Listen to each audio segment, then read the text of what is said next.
أمتنا تشبه بنيانا وليبقى البنيان قويا، نتعاون في الخير جميعا، نتكاتف في الحق سويا، ولننشر في كل مكان أخلاقا فاضلة عليا ولنبذل. بسم الله والحمد لله والصلاة والسلام على أشرف خلق الله سيدنا محمد وعلى آله وصحبه أجمعين. أهلا وسهلا ومرحبا بكم أعزائي المشاهدين والمشاهدات في موضوعنا. إن شاء الله نكمل حلقتنا في من أجل أسرة متماسكة. تحدثنا في الحلقة السابقة عن العوامل الداخلية والأسباب الداخلية اللي تجعل الأسرة متماسكة. اليوم إن شاء الله هتحدث في موضوع العوامل الخارجية. ما هي العوامل الخارجية اللي تجعل الأسرة أكثر تماسكاً، اللي تجعل الأسرة أكثر ترابطاً؟ لأن الأسرة حقيقة يعني إخوتي وأخواني الكرام، الأسرة تعيش في داخل محيط اجتماعي، فبالتالي وهي تمثل يعني جزء من هذا المحيط، جزء من هذا المجتمع. فبقدر تماسك هذا المجتمع، بقدر تعاون هذا المجتمع، بقدر استقرار هذا المجتمع، ينعكس كل هذا على الأسرة، على استقرارها وعلى توافقها. والكثير من الدراسات الاجتماعية والنفسية أثبتت أنه لاستقرار المجتمع دور كبير تتأثر الأسرة وحتى الأفراد، يعني حقيقة تتأثر بشكل كبير بالمناخ الاجتماعي، بالبيئة المحيطة، لأنه الإنسان ابن بيئته. الإنسان لا نستطيع أن نفصل الشخص أو الأسرة من المجتمع أو من البيئة اللي تعيش فيها. وهذه الدراسات وضحت أنه كيف هذه البيئة الآمنة، البيئة المستقرة، يكون عندها دور تنعكس على استقرار الأسرة. وده اللي لاحظناه نحن يمكن كثير الآن من الظواهر اللي حصلت، كثير من المشاكل الحاصلة في المهجر عموما، كيف أثرت على استقرار الأسرة. فقوانين المجتمع، العلاقات الاجتماعية المحيطة بالأسرة الموجودة في المهجر حقيقة كانت واحدة من العوامل اللي دفعت الأسرة إنه يكون في هجرة عكسية، لأنه هجرة مرة أخرى، إن الأسرة أصبحت تهاجر. الآن تجد أن عدد كبير اللي كان يعيش في الدول الاسكندنافية، في السويد، في النرويج، بدأ الآن يعود مرة ثانية إلى جمهورية مصر العربية أو تركيا أو غيرها من الدول. فهذا دليل على أنه كيف هذه المجتمع، كيف هذه البيئة الخارجية أثرت على استقرار الأسرة. نأتي العوامل الخارجية، هي تقريبا فيها أجزاء، يعني عناصر كثيرة اللي تأثر على تماسك الأسرة. واحدة من أهم من هذه العوامل اللي هو موضوع اختيار الصحبة الصالحة. الصحبة الصالحة نقصد بها ليس فقط للأبناء، حتى للوالدين، الأم والأب. يعني أنا كزوجة لابد أن أتحرى من الأخت، من الصديقة، إذا كان من أهلي، من أقاربي، من الجيران، من المعارف، من اللي فعلا يستحق أن يكون هو مستشار، من اللي يستحق أن أنا أستعين به في كثير إذا حصلت لأي مشكلة. لأنه عدم التحري أو عدم الاستعانة بالشخص المناسب وبالصاحب اللي هو، لأن الصاحب هو الصاحب، والصاحب هو اللي دائما يأثر علينا. فيبقى إنه أحياناً بتحصل إنه يكون هم الأصحاب والجيران أو المعارف يكون سبب في تفكك الأسرة، سبب في عدم تماسك الأسرة. تجد إنه لو حصلت مشكلة بين زوج وزوجة، وده فعلاً حصل في قصة من القصص اللي مرت علينا أثناء الجلسات الإرشادية، تقول إن الأخت يعني حصل خلاف بينها وبين زوجها، وهي تعيش في بلد خارج بلادها، يعني في بلد المهجر. تقول إنه حصلت الخلافات، وبعدين الأخوات اللي صديقاتها جاراتها دائما يقول لا أنت ما أعملي له كده، وبدوا يحرضوها أكثر، فبدل ما تعقدت المشكلة أكثر فأكثر. فهي للأسف ما كانت يعني مدركة إنه وهم في حين هم بالنسبة لهم ما يحكوا مشاكلهم مع أزواجهم، لكن كانوا هم للأسف الشديد ما كانوا هم الصحبة الصالحة، ولا كانوا هم المستشارين اللي يستحقوا أن تستشيرهم. وحصل طلاق. بعد ما حصل الطلاق الأول، فحصل الزوج بدأ يراجع، يقول لها خلاص أنا الآن يعني حاول أصلح ما تم يعني الخلاف عليه وكذا. لا، هم بدوا تاني يحرضوها، يقول لا اشترط عليه واحد يعني شروط حتى الزوج من الصعب يرجع مرة ثانية. يعني فهذه كانت واحدة من النماذج أن عدم اختيارنا، خاصة إحنا صراحة يعني هذا يمكن الواحد يعني ينصح نفسه في المقام الأول، ويمكن يوجه الرسالة لكل المتابعين والمشاهدين والمشاهدات إنه يا أخواننا نحن نعيش في بلاد مختلفة عننا تماما، فنتحرى في اختيارنا للصحبة في الجيران يعني ما فقط إحنا يعني نتحرى لأبنائنا، لا حتى لأنفسنا. بمقابل الزوج نفسه أحيانا تلقي بعض أصدقاء الزوج أو الأب دائما هم يقولوا لا ما تسمع كلامه، انت لو سمعت كلامه كأنه ده يقلل من شأنه وهكذا. يعني ما ندي مجال لأنه حد يتدخل في حياتنا الخاصة. نحن نحتوي مشاكلنا، نحتوي يعني التحديات اللي تواجهنا نحن كأفراد الأسرة حتى نحافظ على تماسكنا.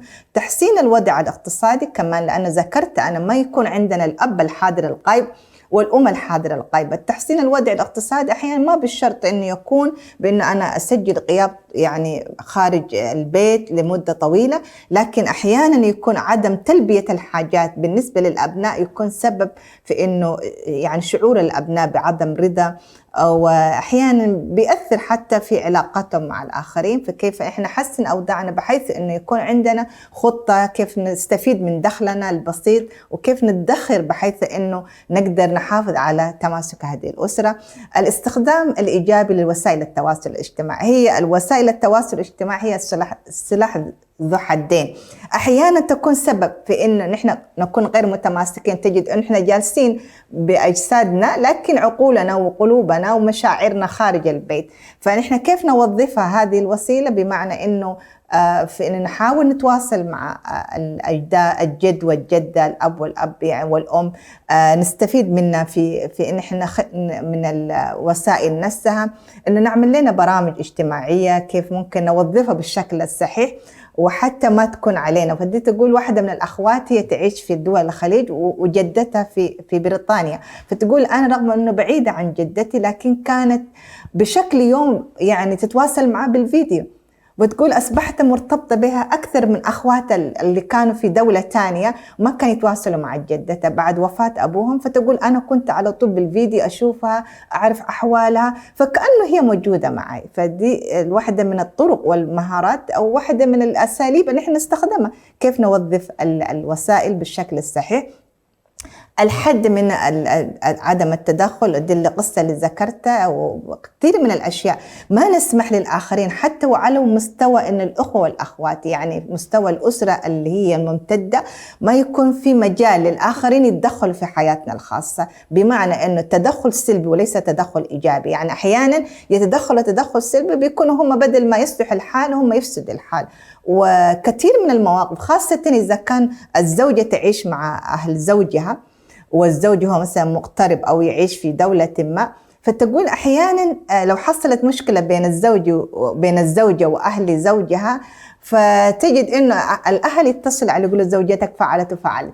فأحيانا هو ما يتحرى إنه يستمع لزوجته ويأخذ الموضوع أو الخبر من طرف واحد، ويكون سبب في إنه أحيانا يكون في طلاق. وكثير من القصص يعني يمكن لا حسرة لها. وقس على ذلك يعني إحنا كثير من المشاكل بتحصل إنه قد تكون هي بسيطة وقد تكون هي بكل سهولة احتوائها، لكن نتيجة لعدم يعني طريقتنا لحلنا للمشاكل، طريقتنا لتعاملنا مع مشكلاتنا اليومية، بيكون هو السبب من إن الأسرة تكون يحصل لها تفكك، ما يكون سبب في إن الأسرة ما تكون هي قوية داخليا.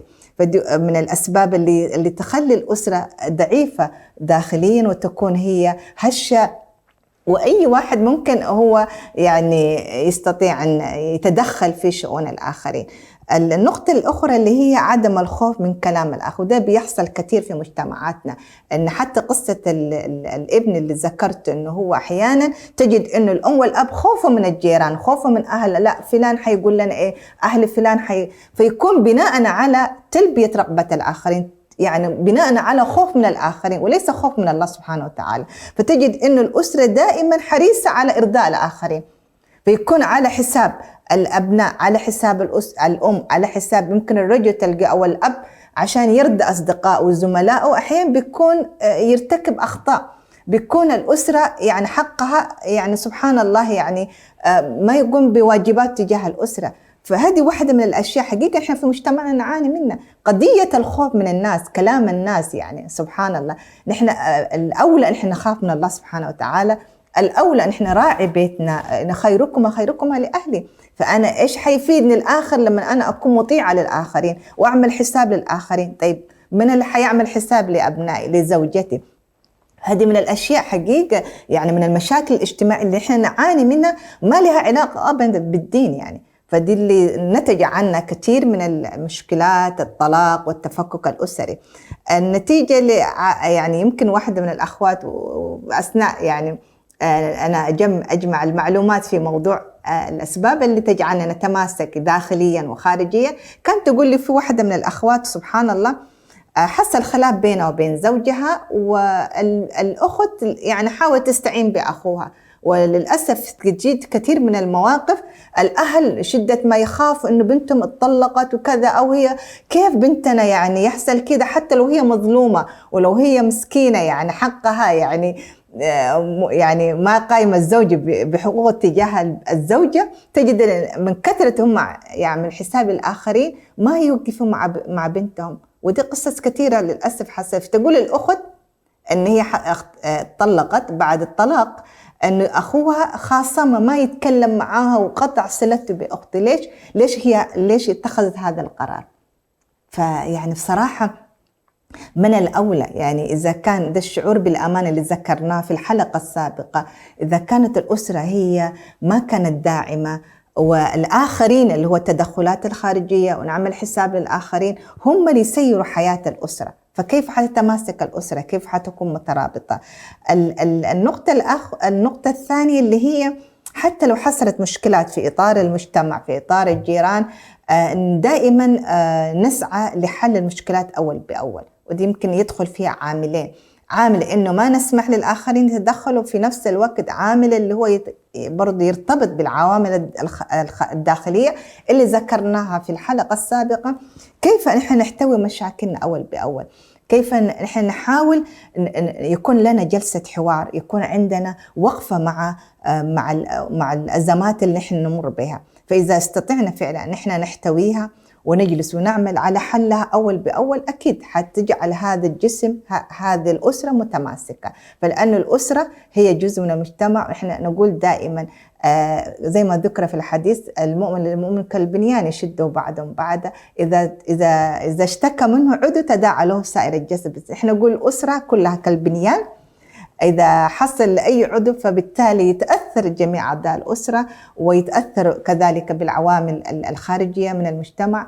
فتقريبا إن شاء الله وصلنا لختام حلقتنا، إلى أن نلقاكم إن شاء الله في الحلقة القادمة بإذن الله تعالى. نستودعكم الله، والسلام عليكم ورحمة الله تعالى وبركاته. أمتنا تشبه بنيانا وليبقى البنيان قويا، نتعاون في الخير جميعا، نتكاتف في الحق سويا، ولننشر في كل مكان أخلاقا فاضلة عليا،